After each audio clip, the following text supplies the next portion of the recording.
Super Typhoon Nando international name, Ragasa, the most powerful storm of 2025, barreled through the extreme northern Philippines on Monday, September 22nd, triggering maximum-level storm warnings, widespread power outages, and the evacuation of tens of thousands of residents.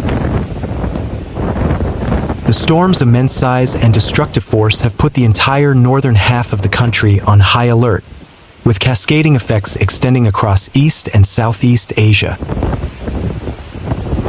As of the latest reports, the eye of the Super Typhoon passed very close to or made landfall on the Babuyan and Calayan Islands in Cagayan province, a sparsely populated but highly vulnerable area.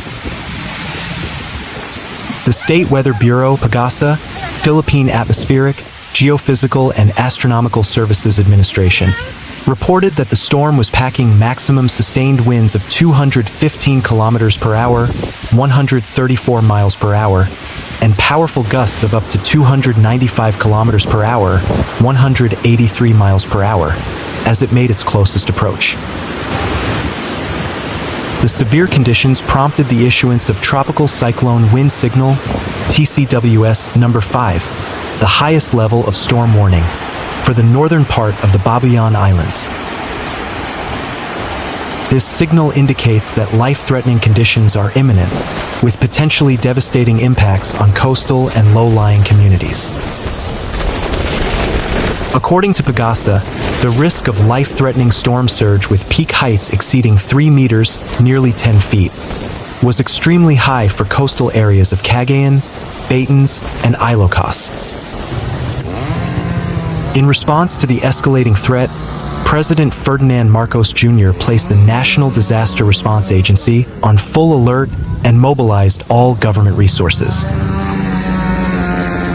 This included a wide-reaching suspension of work and classes across Metro Manila and dozens of other provinces in the main island of Luzon, as heavy rains and gale-force winds began to hit the region.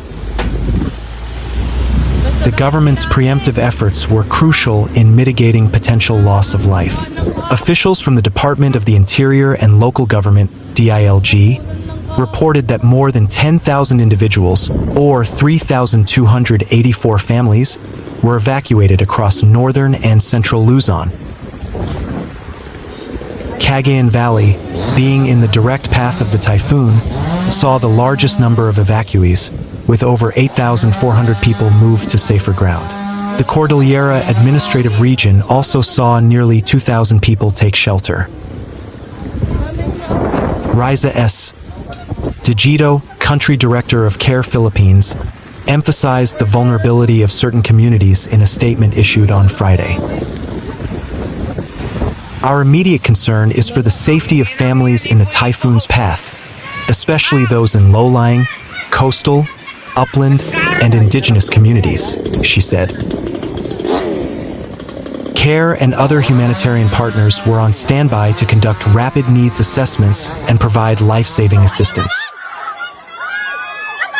Local officials were tasked with implementing mandatory evacuations in high-risk zones, a directive that was reinforced by the Regional Disaster Risk Reduction and Management Council, RDRRMC, in Ilocos. The message from authorities was clear.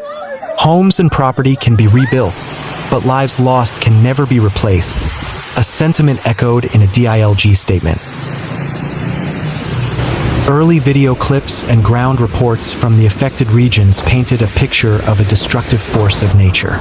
In Cagayan province, fierce winds and heavy rain pummeled coastal communities, with towering waves crashing against the shore. Power was knocked out across Calayan Island and in the entire mountain province of Apayao, a clear sign of the storm's intensity. One resident of Apari, a coastal town in Cagayan, described the terrifying scene to AFP. "I woke up because of the strong wind. It was hitting the windows, and it sounded like a machine that was switched on," said Terso Tugigeo, a 45-year-old teacher. "I'm seeing from my house here that the high waves are crashing onto the shore. I pray everyone will be safe," he added. The destructive winds of Nando are capable of causing extensive structural damage. PAGASA's bulletin on wind impacts associated with TCWS number 5 indicated that considerable damage to structures of light materials, up to 75%, are totally and partially destroyed, is likely, alongside complete roof structure failures. It also noted extensive damage to medium-built houses and partial damage to sturdier ones, with significant destruction to crops and large trees. Beyond the powerful winds, Nando poses a significant multi-hazard threat due to its heavy rainfall. The typhoon's intense rain bands, along with its enhancement of the southwest monsoon, habitat, are forecasted to dump massive amounts of rain over a wide area. PAGASA warned that northern and central Luzon could face torrential rains, while southern Luzon, the Visayas, and Mindanao could experience moderate to intense rainfall from the monsoon. This combination of factors raises the potential for widespread flooding and deadly landslides, particularly in mountainous and low-lying regions. The Mines and Geosciences Bureau, MGB, had previously mapped out critical zones and issued warnings to local government units, LGUs, regarding communities near mountain slopes and rivers.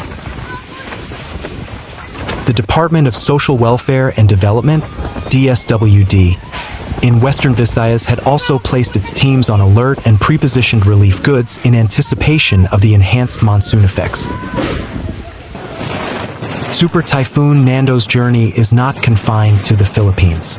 After exiting the Philippine area of responsibility, it is expected to track westward across the South China Sea, threatening southern China, including the financial hubs of Hong Kong and Macau. In preparation, authorities in Hong Kong have planned significant flight cancellations and are preparing for a potential airport shutdown.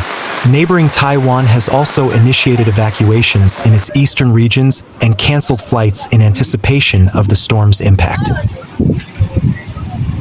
The timing of this super typhoon is particularly poignant for the Philippines. Just days before Nando's arrival, thousands of Filipinos protested in Manila over a corruption scandal involving alleged kickbacks from substandard or unfinished flood control projects. The Department of Finance estimates that such corruption has cost the economy billions of pesos. The typhoon's resulting floods and damage now serve as a stark and tragic backdrop to the ongoing public outcry. This event also underscores the broader impact of human-driven climate change. Scientists warn that warmer sea surface temperatures, a consequence of global warming, are intensifying tropical cyclones, making them more powerful and unpredictable. A study published in late 2024 by the World Weather Attribution Group found that climate change has increased the frequency of multi-typhoon seasons in the Philippines. This pattern of increasingly frequent and severe storms highlights the constant cycle of vulnerability and recovery that the country and other disaster-prone nations face. As Super Typhoon Nando continues its destructive path, the focus remains on the emergency response and humanitarian efforts to protect lives and provide relief. The full extent of the damage will not be known for some time, but the country is once again reminded of its fragile position on the front lines of climate change. Meanwhile, the Philippines Meteorological Agency issued its highest tropical cyclone wind signal number 5 on Monday morning for the northern Babuyan Islands, warning of potentially very destructive conditions and a high risk of life-threatening storm surges for those areas. More than 10,000 people were evacuated across northern and central Luzon, the Philippines Department of the Interior and local governments said in a statement. Homes and property can be rebuilt, but lives lost can never be replaced, the department said, urging residents to heed evacuation warnings. Video from Cagayan Island, posted by the department, showed fierce winds and ocean water whipping past houses onto a residential street. Work and classes were suspended across a large part of the country, including the capital area Metro Manila, Hospitals in northern Cagayan province were also put on alert. Flood warnings have also been issued for low-lying areas of the Philippines' Luzon as Ragasa's winds enhance torrential monsoon rains and the threat of damaging floods. The archipelago experiences multiple typhoons annually, but the human-caused climate crisis has made storms more unpredictable and extreme, while leaving the nation's poorest most vulnerable.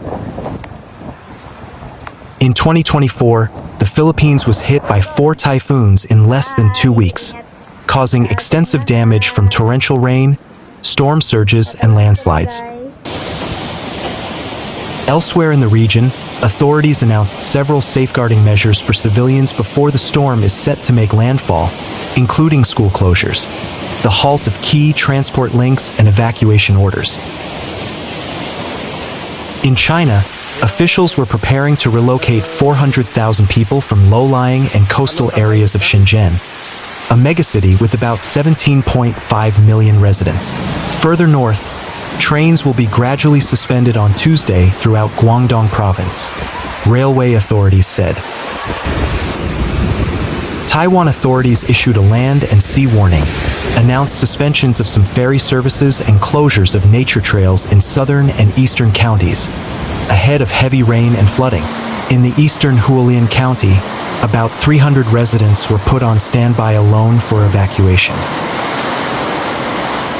After skirting south of Taiwan, Ragasa is expected to move south of Hong Kong early Wednesday, with maximum winds forecast to be just over 200 kilometers per hour and gusts up to 250 kilometers per hour, the equivalent of a strong Category 3 hurricane, according to the Joint Typhoon Warning Center.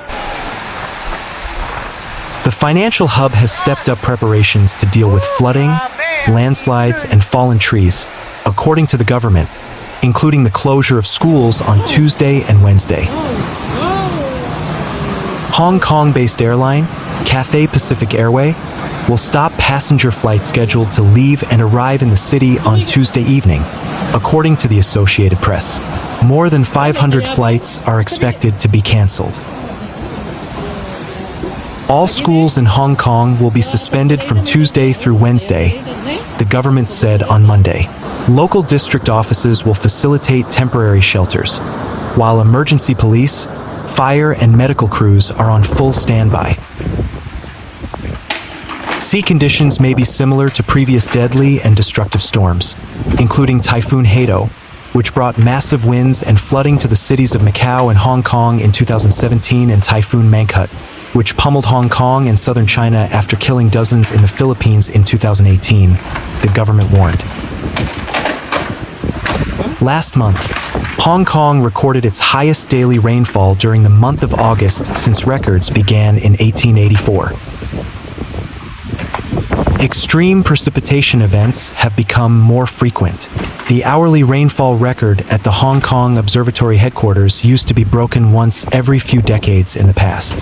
However, the record has been broken several times in the recent few decades, the Hong Kong Observatory said on its website. The Western Pacific is the most active tropical basin on Earth, and September is often its busiest stretch. Ragasa is a reminder of how quickly storms in this region can ramp up and how destructive they can be as they approach densely populated coastlines. Global ocean temperatures have been at record levels for each of the last 8 years. Hotter oceans, supercharged by human-caused global warming, provide ample energy for storms to strengthen. Super Typhoon Ragasa's rapid intensification came by way of an eye-wall replacement cycle, where a secondary ring of thunderstorms forms outside the storm's core and gradually replaces the original inner eye wall. Once this is complete, the storm emerges larger with a broader wind field and a more powerful eye. These explosive bursts of strengthening are becoming more common as the world warms.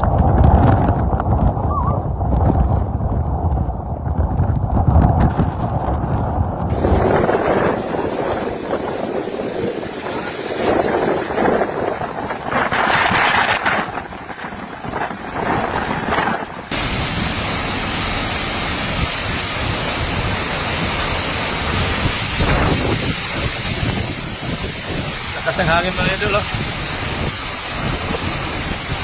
Grabe ang lakas, oh.